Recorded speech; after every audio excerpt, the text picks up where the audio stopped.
This was not destined to be a megacity. Nothing about the land suggests what is coming. Before the 1750s, the Midlands were rural. Fields, villages, scattered workshops, small market towns, hand tools and watermills, low population density. Life moved at the pace of seasons and roads. Between the 1750s and 1870s, This is Birmingham Birmingham in the Black Country, the engine room of the British Empire. This is where it begins. And it begins small. Birmingham in the early 1700s was a market town of perhaps 15,000 people. It had no cathedral, no university, no ancient institutions. What it had was metal, iron ore nearby, coal beneath the surface, and a tradition of small-scale metalworking. Workshops operated from homes and small forges. Nails were made by hand. Gun components were assembled piece by piece. Buttons, buckles, and small metal goods, what was called the toy trade, were produced by independent craftsmen working for merchants who supplied raw materials and bought finished products. This was not factory work. It was household production, flexible and decentralized. A nailer worked at his forge. A gunsmith assembled parts in his workshop. A button maker stamped metal in his home. Each trade was specialized, but the scale was small. Birmingham grew sideways, not from aristocracy or royal charter, but from skill, flexibility, and private enterprise. There were no guilds to restrict entry, no ancient regulations to block innovation. If you had skill and capital, you could set up a workshop. The Black Country, the region surrounding Birmingham to the west and north, was even more rural. Small villages, coal pits, ironworks scattered across the landscape. The coal seams were thick, some 30 feet deep and close to the surface. Iron ore was abundant. The raw materials were there. The infrastructure was not. This was the foundation. Small, decentralized, and about to accelerate. This is the point of no return, and it arrives with steam. Early steam engines appear in the 1750s and 1760s, used primarily to pump water from coal mines. The deeper the mines went, the more water flooded them. Steam engines made deep mining possible, and deep mining made coal cheap and abundant. In 1775, Matthew Boulton and James Watt formed a partnership in Birmingham. Boulton was a manufacturer and entrepreneur. Watt was a Scottish engineer who had improved the steam engine's efficiency. Together they established the Soho Manufactory and later the Soho Foundry, where they manufactured steam engines and sold them across Britain and beyond. Birmingham didn't just use steam power, it produced the engines that powered the Industrial Revolution elsewhere. Boulton and Watt's engines were exported to mines, mills, and factories across the country and the world. The city became both producer and innovator. Coal extraction expanded rapidly. What had been small pits became deep shaft mines. Iron production scaled up. Blast furnaces multiplied. The landscape began to change, not just in what was built, but in what was destroyed. Fields were dug up. Villages were swallowed. The air began to thicken with smoke. Canals were cut to move the coal and iron. The Birmingham Canal. Navigations became the most extensive canal network in Britain. 160 miles of waterways connecting Birmingham to the Black Country's coal fields and beyond. Barges moved coal, iron, and finished goods. The canals were crowded, polluted, and essential. This was infrastructure arriving at scale. And once the infrastructure existed, everything else accelerated. This is where the transformation becomes irreversible, and the Black Country earns its name. Coal mines opened everywhere. Blast furnaces lit the night sky. Ironworks, foundries, and rolling mills spread across the landscape. Entire towns were blackened by soot and smoke. Wolverhampton made locks and metalwork. Dudley mined limestone and iron. Walsall produced leather goods and Sadler, West Bromwich forged coal and iron. Sturbridge made glass. Willenhall specialized in locks and keys. Bilston produced steel and enamelware. Each town had its trade, and together they formed an industrial organism, the Black Country. The region became known as the Black Country in the 1840s. The name was not poetic, it was descriptive. The landscape was black from coal dust and soot by day, red from furnace glow by night. An American consul, Elihu Barrett, described it in 1868 as black by day and red by night. He was not exaggerating. This was no longer a city, it was an industrial organism. Production was constant. Furnaces never cooled, mines never stopped. The rhythm of work replaced the rhythm of seasons. Time became mechanical, not natural. The population began to surge. Workers flooded in from across Britain, from rural areas where enclosure had displaced them, from Ireland fleeing famine, from anywhere wages could be earned. Housing was built quickly and cheaply. Density increased. Sanitation collapsed. This was the moment when the old world ended and the new one began, and there was no going back. This is peak output, peak confidence, and peak human cost. Birmingham's population grew from 15,000 in 1700 to over 500,000 by 1901. This was not gradual growth, it was explosion. Birmingham was dense with factories. Precision manufacturing dominated. Weapons, tools, machinery, jewelry. The gun quarter armed the British military. The jewelry quarter produced ornaments for the wealthy. Buttons, buckles, and small metal goods were exported worldwide. The Black Country forged chains for ships, anchors for the Royal Navy, and nails by the millions. Railway tracks were rolled here and laid across India, Africa, and Australia. Steam engines manufactured in Birmingham powered factories worldwide. This region didn't just supply Britain, it supplied the empire. Canals were stacked beside railways. By the 1840s, railways began to replace canals as the primary means of transport. Goods moved faster. Production cycles accelerated. The volume of output increased exponentially. Endless smoke columns rose from thousands of chimneys. The air was thick, gray, and difficult to breathe. Buildings were coated in soot within months of construction. Rivers ran black with coal waste, red with iron oxide, yellow with chemical dye.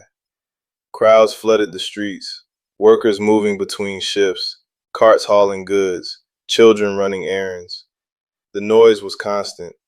Hammering machinery, steam engines, the clatter of iron on iron.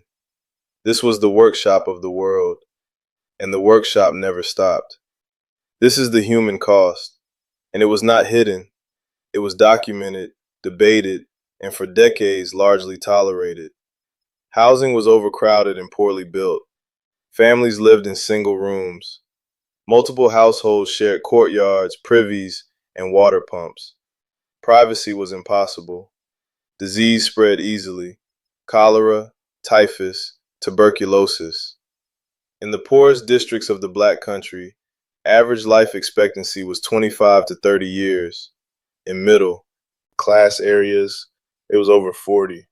The disparity was not hidden. It was measured, reported, and accepted as the cost of production. Children as young as 5 worked in factories and mines. In factories, they crawled under moving machinery as scavengers, collecting loose cotton or metal scraps while the machines ran. They worked as pieces, tying broken threads on spinning frames during 12 to 14-hour shifts. In coal mines, they sat alone in darkness for 12 hours as trappers, opening and closing ventilation doors. Others worked as hurriers, pulling coal carts through narrow tunnels on hands and knees. Accidents were common. Crushed limbs, machinery scalping, spinal deformities from years of pulling carts, respiratory disease from coal dust and metal particles was widespread. Growth was stunted. Education was non-existent. Children worked instead of attending school. Factory acts in the 1830s and 1840s gradually limited child labor. 1833 Act banned children under 9 from textile mills. The 1844 Act limited women and children to 12-hour days. The 1847 Act reduced it to 10 hours. But enforcement was weak and resistance from factory owners was strong. Change was slow, and for many, it came too late. Long shifts stretched from dawn into darkness. Daylight was irrelevant. The factory bell controlled when you woke, when you worked, when you ate, when you left. The rhythm of machines replaced the rhythm of life. Industrial power was bought with human endurance, and that endurance was extracted from everyone: men, women, and children. This is the visual climax, and it was almost apocalyptic, but real. Smoke was so thick that streetlights were needed at midday. The sun was rarely visible. When it did appear, it was a pale disk behind a gray veil. The air was difficult to breathe, thick with cold smoke, metal particles, and chemical fumes. Respiratory disease was epidemic. Rivers ran black with coal waste, red with iron oxide, yellow with chemical dye. The River Tame was described as an open sewer. Fish died. Water was undrinkable. The smell was inescapable. Sulfur, burning coal, rotting waste, chemicals. Soot coated everything: buildings, streets, clothing, skin. Washing hung outside turned gray within hours. Buildings constructed from light stone turned black within months. The landscape itself was transformed, not just by what was built, but by what covered it. Slag heaps rose like artificial hills. Waste from furnaces and mines was dumped in massive piles that smoldered for years.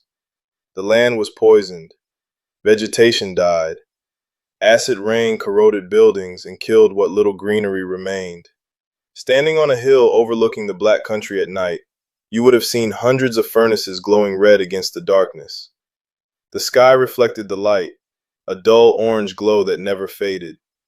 The noise was constant: hammering, machinery, the roar of furnaces, the hiss of steam. This was not metaphor. This was not exaggeration. This was daily reality in the engine room of the British Empire. This is where local suffering becomes global power.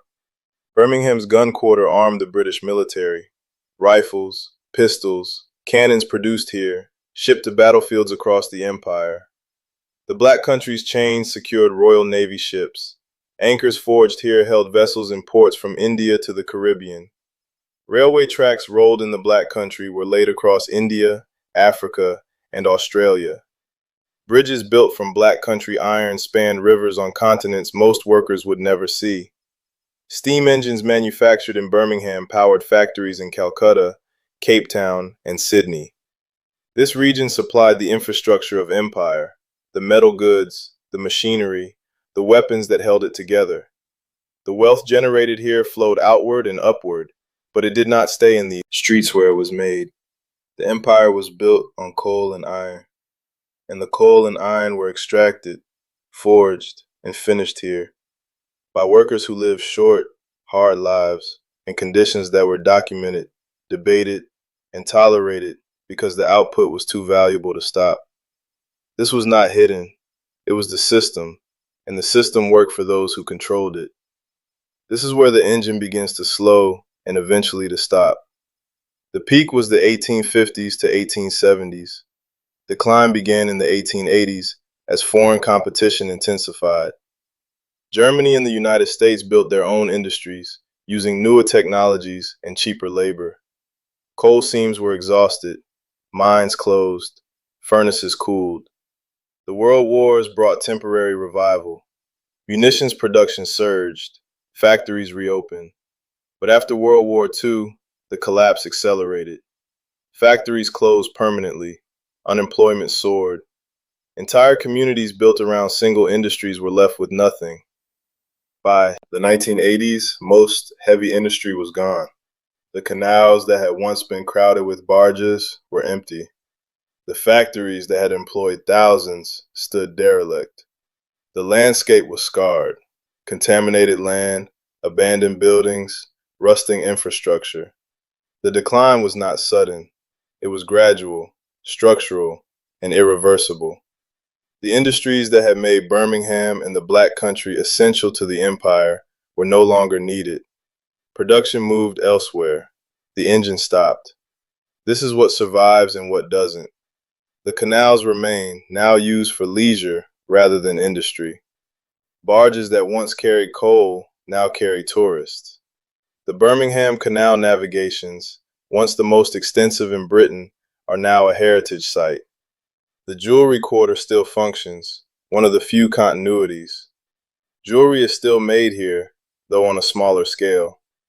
Industrial buildings have been converted into museums, apartments, and offices. The Black Country living. Museum recreates the industrial past for visitors, preserving what memory cannot. But the land itself remains contaminated. Brownfield sites, polluted soil, the physical legacy of a century of production. Cleanup is slow, expensive, and incomplete. The scars are still visible. Modern Britain stands on landscapes like this, even if it no longer remembers them. The infrastructure, the wealth, the global dominance, all of it was built here in smoke and fire and human endurance. Memory prefers symbols over systems. The reality was harder, dirtier, and more brutal than the myths suggest. Birmingham and the Black Country were not accidents. They were the result of systems aligning: coal, iron, steam, capital, and labor converging in a single region. For a century, this was the engine that built industrial Britain. The cost was measured in lives shortened, childhoods lost, and landscapes destroyed. The output was measured in empire. The engine has stopped. The smoke has cleared. But the foundations remain, invisible, buried, and still bearing the weight of what was built upon them. If there's another place, another moment, or another engine that powered the modern world at human cost, let me know in the comments. I'd love to continue exploring how the world was actually built. Thank you for watching.